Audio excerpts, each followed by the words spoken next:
یوسف رضا گیلانی کی غیر متوقع جیت کا زلزلہ سیاست کو ہلا کر رکھ گیا ہے۔ زلزلہ گزرنے کے بعد اس کے آفٹر شاکس ابھی تک جاری ہیں۔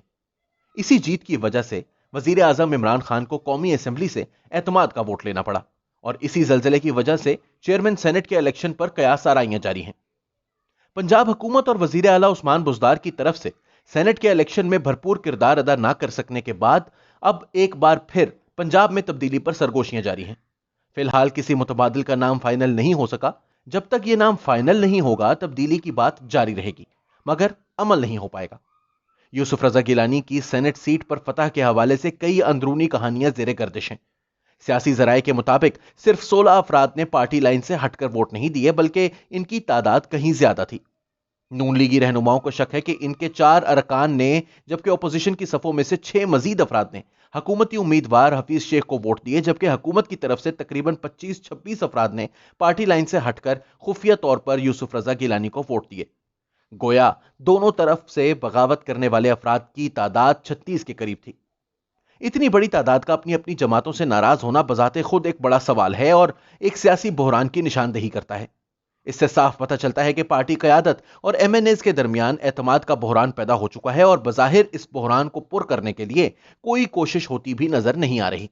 سینٹ الیکشن میں حکومتی سائیڈ کے حوالے سے ایک بڑی کمزوری پنجاب حکومت کی طرف سے ممکنہ امداد پہنچانے میں ناکامی تھی۔ 1985 کے بعد سے بننے والے نظام میں وزیر اعظم کو اگر وزیر اعلیٰ پنجاب کی بھرپور حمایت حاصل نہ ہو تو وزیر اعظم کا حال مغل بادشاہ شاہ عالم جیسا ہوتا ہے، جس کے عہد اقتدار کا مشہور قول ہے کہ سلطنت شاہ عالم از دلی تا پالم۔ سینٹ الیکشن میں حکومتی سائیڈ کے ہار جانے کی وجہ جہاں ایم این ایز کی ناراضی تھی، وہیں ایک اہم شخصیت کا مڈل ایسٹ کا دورہ بھی تھا۔ وہ شخصیت موجود ہوتی تو شاید حکومت کو یہ دن دیکھنا نہ پڑتا، اور اس شکست کی تیسری اہم وجہ پنجاب کے وزیر اعلیٰ کا بے اثر ہونا ہے۔ یاد کیجئے، جنیجو کے زمانے میں نواز شریف، محترمہ کے زمانے میں وٹو، اور نقی اور پرویز مشرف کے زمانے میں پرویز الہی اس قدر طاقتور ہوتے تھے کہ انہیں ایک ایم این اے کے دل تک کا حال معلوم ہوتا تھا۔ اس بار لگتا ہے کہ پنجاب حکومت وہ کنٹرول کھو بیٹھی تھی۔ پنجاب حکومت نے اس بار شاید ایم این ایز کو ہینڈل ہی نہیں کیا۔ یہی وجہ ہے کہ حکومتی سائیڈ کو سینٹ میں شکست ہوئی ہے۔ پنجاب کا بھرپور ساتھ ہوتا تو ایسا ممکن ہی نہیں تھا۔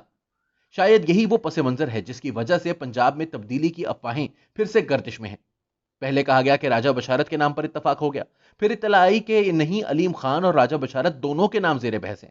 پھر یہ خبر آ گئی کہ ایک ادارے نے حکومت کو تجویز دی ہے کہ شاہ محمود قریشی یا فواد چودھری کو یہ عہدہ دیا جائے تو وہ اسے بخوبی چلا سکتے ہیں۔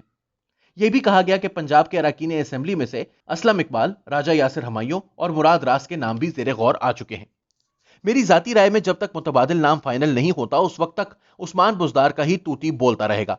اس وقت پنجاب میں تبدیلی کی راہ میں سب سے بڑی رکاوٹ ہی متبادل ڈھونڈنا ہے۔ فائنل چوائس عمران کے پاس ہے، انہیں فی الحال بزدار ہی پسند ہے، تاہم ان پر دباؤ ہے کہ وہ اپنے فیصلے پر نظر ثانی کریں۔ دیکھیں وہ خود یہ فیصلہ کرتے ہیں یا نہیں۔ یہ وقت گزر گیا تو پھر حالات ان پر اپنا فیصلہ تھوپیں گے، اور ہو سکتا ہے کہ وزیر اعلیٰ ان کی مرضی کا بھی نہ ہو اور انہیں اسے تسلیم بھی کرنا پڑے۔ دوسری طرف بلاول بھٹو اپوزیشن کے پنجاب بارے متبادل پلان کے ساتھ لاہور میں موجود ہیں۔ ان کا پلان یہ ہے کہ نون لیگ، پیپلز پارٹی اور کاف لیگ مل کر پنجاب حکومت بدل دیں۔ اس کے لیے وہ چاہتے ہیں کہ نون لیگ پرویز الہی کو وزیر اعلیٰ پنجاب کے طور پر قبول کر لے، اور دوسری طرف چودھری اپنا اتحاد تحریک انصاف سے توڑ کر پی ڈی ایم کے ساتھ کر لیں۔ بظاہر اس سیاسی پلان کی کامیابی کا فوری امکان نہیں، لیکن فرض کریں کہ اگر پی ٹی آئی حکومت نے عثمان بزدار کی بجائے کسی اور کو چیف منسٹر بنانے کی کوشش کی، چاہے وہ چودھریوں کے سابق اتحادی راجہ بشارت ہی کیوں نہ ہو، چودھری اس معاملے پر ناراض ہو جائیں گے۔ یہی وہ مرحلہ ہوگا جب بلاول کی سیاسی حکمت عملی پر عمل درآمد کا وقت آئے گا۔ پنجاب میں سیاسی تبدیلی صرف اہل سیاست کے بس کی بات نہیں۔ یہ تبدیلی اتنی بڑی اور اہم ہے کہ اس میں ریاستی اداروں کی ان پٹ کے بغیر آگے بات نہیں چل سکتی۔ پی ٹی آئی کو یہ تبدیلی ریاستی اداروں کے ساتھ صلاح مشورے اور ان کی مکمل آشیرواد کے بعد ہی کرنی چاہیے، وگرنہ یہ تبدیلی کہیں الٹی نہ پڑ جائے۔ ایک طرف تبدیلی کے موقع پر اداروں کی ناراضی کا خدشہ ہے، تو دوسری طرف اپنے اتحادی چودھریز آف گجرات سے کشیدگی کا اندیشہ۔ چیئرمین سینٹ کے الیکشن میں ایک زبردست مارکہ آرائی ہوگی۔ یہ اداروں کے نیوٹرل ہونے کا امتحان ہوگا، اور اگر ادارے واقعی نیوٹرل رہتے ہیں تو گنتی اور اعداد و شمار واضح طور پر یوسف رضا گیلانی کے حق میں ہیں۔ ایسا ہوا تو طاقت کا توازن بدل جائے گا۔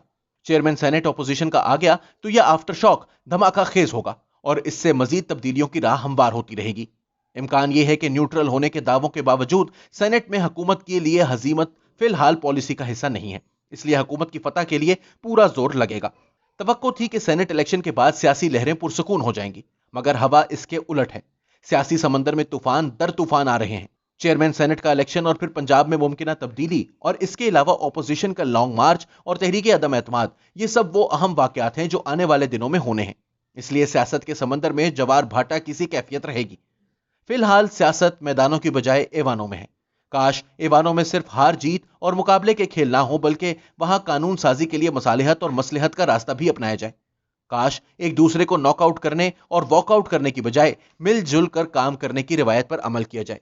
وہ قانون سازی جس پر حکومت اور اپوزیشن کا اتفاق ہے، کم از کم اس کا آغاز تو کیا جائے۔